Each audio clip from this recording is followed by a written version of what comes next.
energizing your soul through the inspired Word of God. This is your daily devotional reading.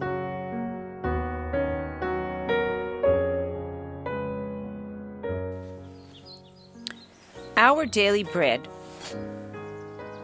The French Reformation. May 5th. We are ready to meet death cheerfully.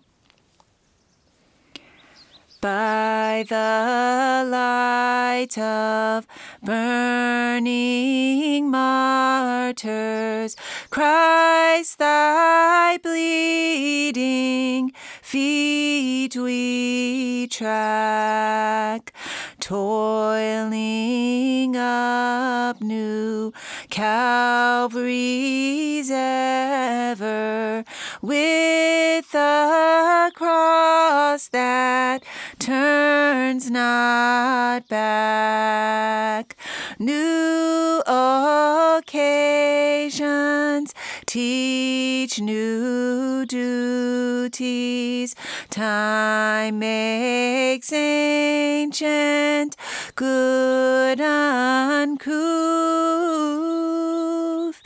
They must upward, still and onward, who would keep abreast of truth.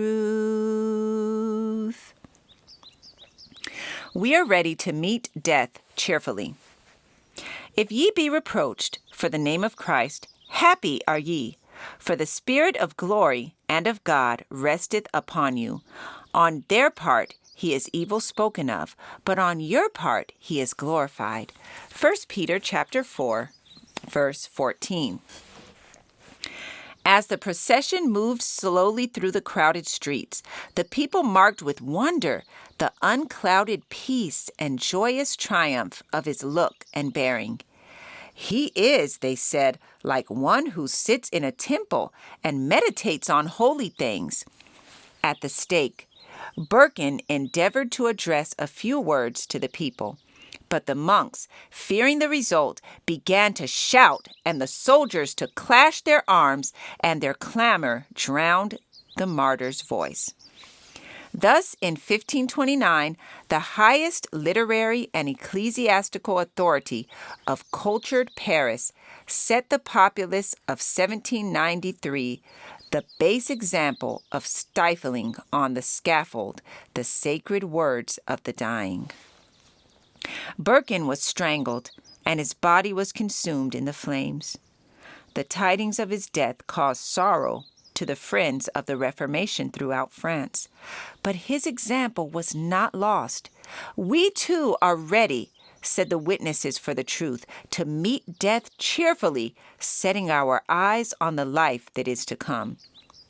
During the persecution of Meaux, the teachers of the Reformed faith were deprived of their license to preach, and they departed to other fields. Lefevre, after a time, made his way to Germany. Farel returned to his native town in eastern France to spread the light in the home of his childhood. Already, tidings had been received of what was going on at Meaux, and the truth which he taught with fearless zeal found listeners. Soon, the authorities were roused to silence him, and he was banished from the city. Though he could no longer labor publicly, he traversed the plains and villages, teaching in private dwellings and in secluded meadows, and finding shelter in the forests and among the rocky caverns which had been his haunts in boyhood. God was preparing him for greater trials. The crosses, persecutions, and machinations of Satan, of which I was forewarned, have not been wanting, he said. They are even much severer than I could have borne of myself. But God is my Father. He has provided and always will provide me the strength which I require. As in apostolic days, persecution had fallen out rather unto the furtherance of the gospel. Philippians chapter 1, verse 12. Driven from Paris and Meaux, they that were scattered abroad went everywhere preaching the word. Acts chapter 8, verse 4.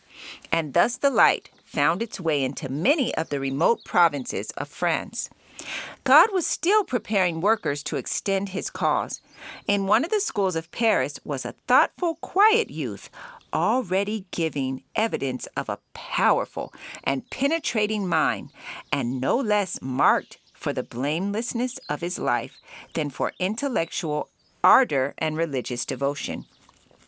His genius and application soon made him the pride of the college, and it was confidently anticipated that John Calvin would become one of the ablest and most honored defenders of the church. But a ray of divine light penetrated even within the walls of scholasticism and superstition by which Calvin was enclosed. He heard of the new doctrines with a shudder, nothing doubting that the heretics deserved the fire to which they were given. Yet, all unwittingly, he was brought face to face with the heresy and forced to test the power of Romish theology to combat the Protestant teaching. This passage was taken from The Great Controversy, page 218 and 219. Our Daily Bread, May 5th. The protest continues. I encourage you to be ye doers of the word and not hearers only. Thank you for listening, and be sure to join us tomorrow for your daily devotional reading.